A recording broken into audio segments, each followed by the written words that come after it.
to Fanatic Farms.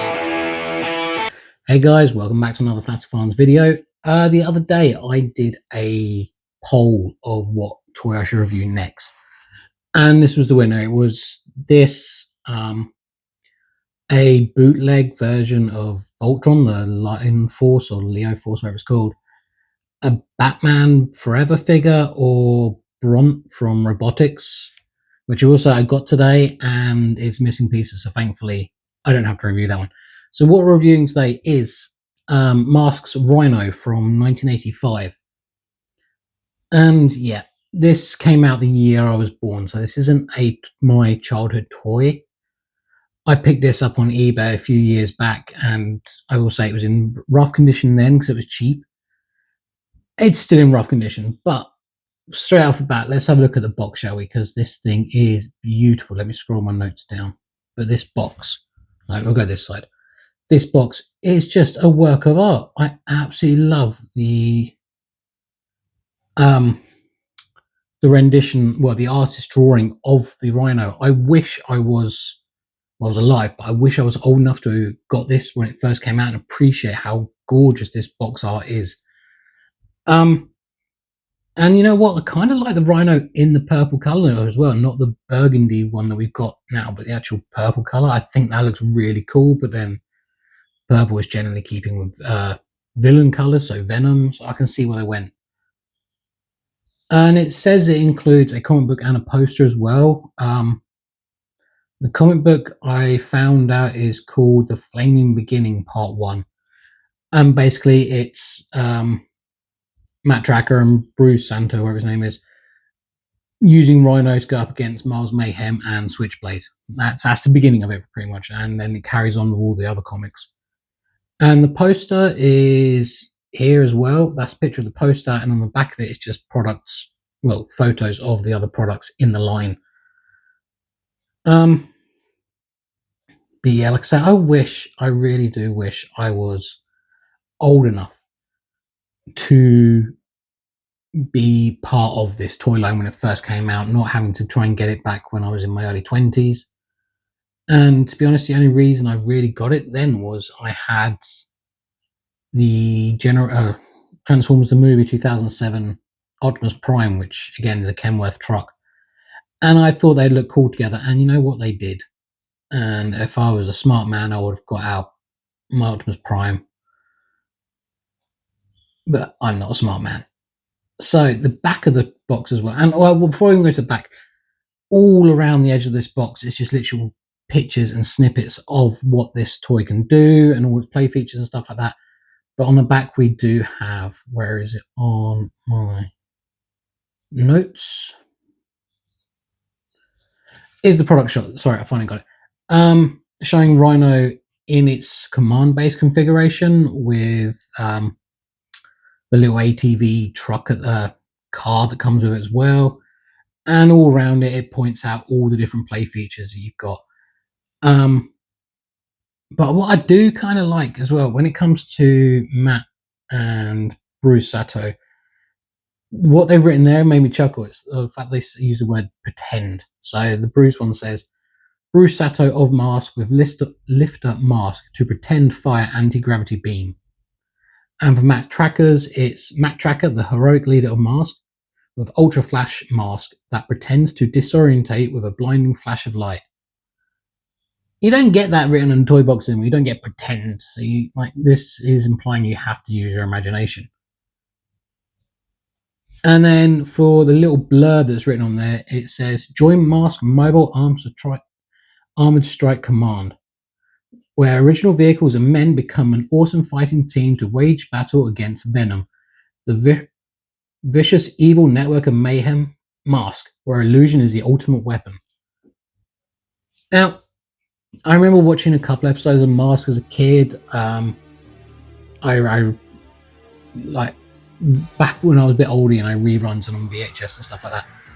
And yeah, it was a cool show, and I just kind of thought, maybe, do you think they came up with the name first and then the acronym afterwards? You know, Mobile Armored Strike Command, spelled with a K instead of a C, so Mask. And then Venom, they thought, oh, Venom's a good name, and then they're like, crap, we need to go something with Venom. So Vicious Evil Network of Mayhem. When you say it like that, it doesn't sound that bad, but yeah. Again, like I say, I watched this a little bit as a kid. I didn't have the toys growing up. Well, that's a lie. I had one, and I wish I still had that now because I've seen how much it goes for, and that was Manta. The purple car that came with, what's her name? What was her name? That is really, really bad. Oh, Vanessa Warfield. Yeah, I would. I think I got that at a car boot sale once. It was missing the missiles and stuff like that. But my friend Stuart, he's getting really into collecting the mask stuff, and I've told him to keep an eye out for that one. You're looking about 60 plus quid now, which crazy, crazy. So, like I say, I'll bring mine on, and I apologize now. It has got so many things wrong with it. I've just realized I didn't do a repair before I was meant to do this video. But before we bring that on, well, no, actually, let's just bring it on because it's a freaking awesome truck in any state. It is beautiful, and I know, like I say, mine. You can see the way all the chrome has come off it. It's worn out. All right, look at the state, like the yellow, like this side. Look at the missing chrome on there. I'm missing a wing mirror here this side, and that's the repair I was going to do. As I got it out of the loft, the wing mirror came off. It's in my room, but yeah, I haven't repaired that. And before we go any further, I just want to do a quick shout out to Matt Tracker's son. What was it? Scott Tracker and T-Bob. And I have them, so that's. Oh, I am facing the right. That's Scott Tracker. T-Bob, let's play spies and see what Dad's doing.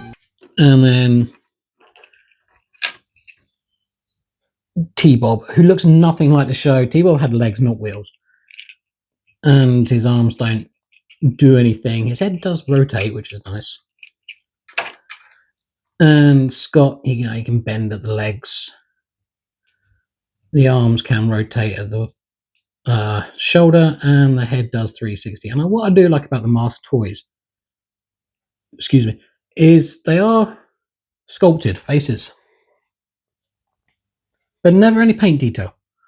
Well, that's quite weird. And the thing I did like about T-Bob, and I had this before I had Rhino, is you pop the arms in like that, and you spread his wheels out a bit like that, and he's got two pegs at the back, and Scott can do that because in the cartoon he turned into a little like scooter thing that Scott could ride.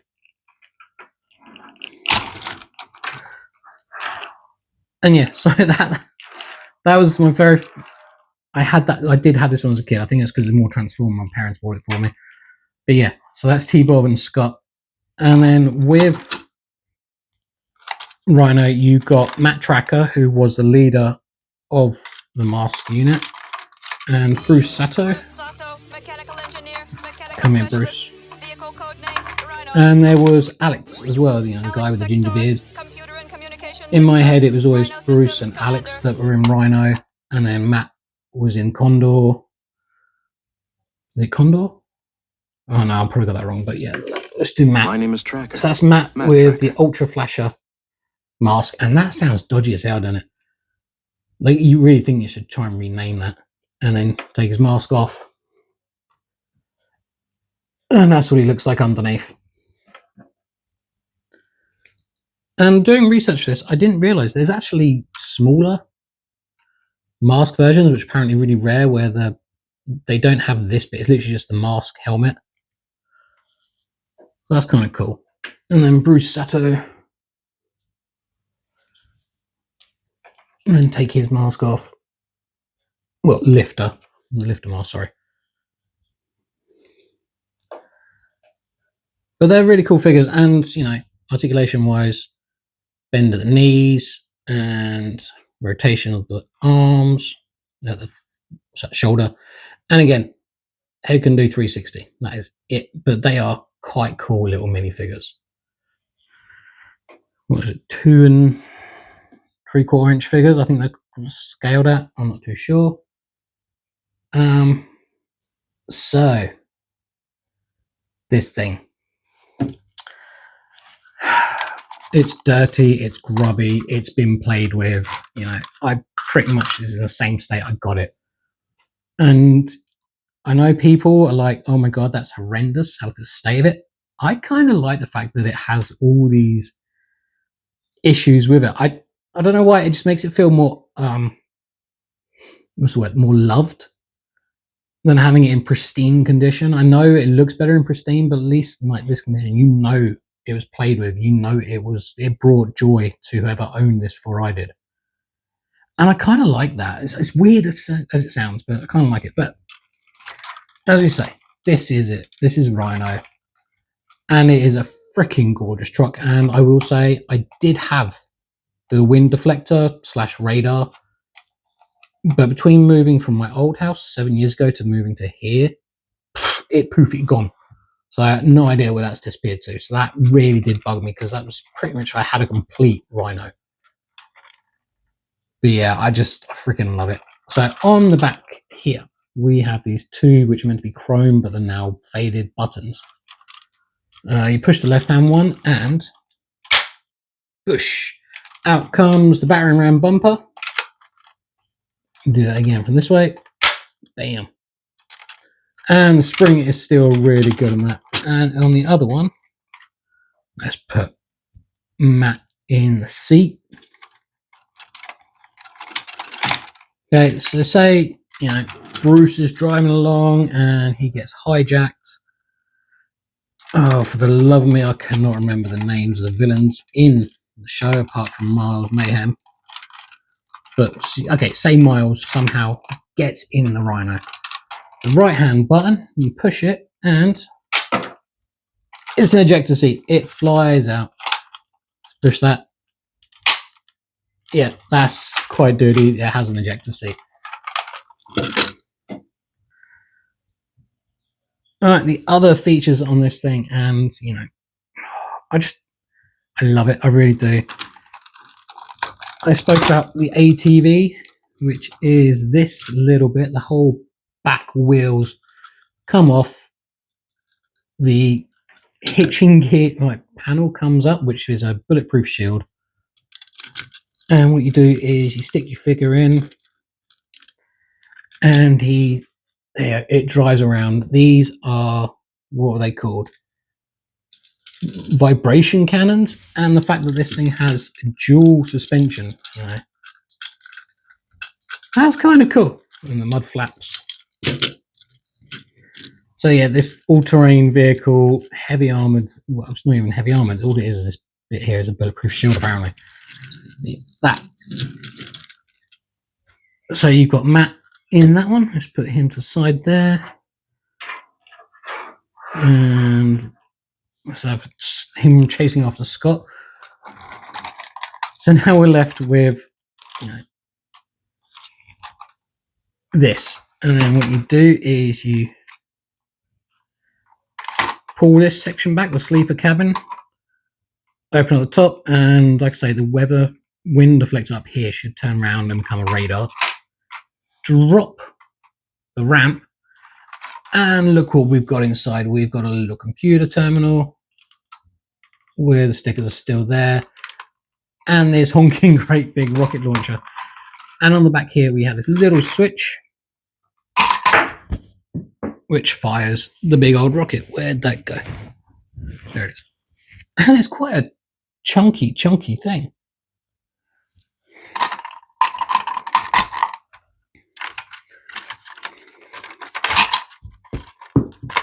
Yeah, it's a hair trigger. It goes off willy-nilly.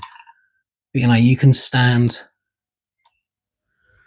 Bruce inside. Oh, let's see if I can do this without knocking Bruce over. Oh. So you can stand Bruce inside and he can be working the computer. Usually I think it's Alex does all that kind of stuff, or the other way around. Alex drives, Bruce works on all the machinery and gadgets and that lot and all the telemetry. But yeah, how cool is this? And then also, I completely forgot. So if you fold this up, fold that up, put that back in. how can I forget? It's one of the main features of Rhino. Is the smokestacks do fold down, which again, the chromes come off this.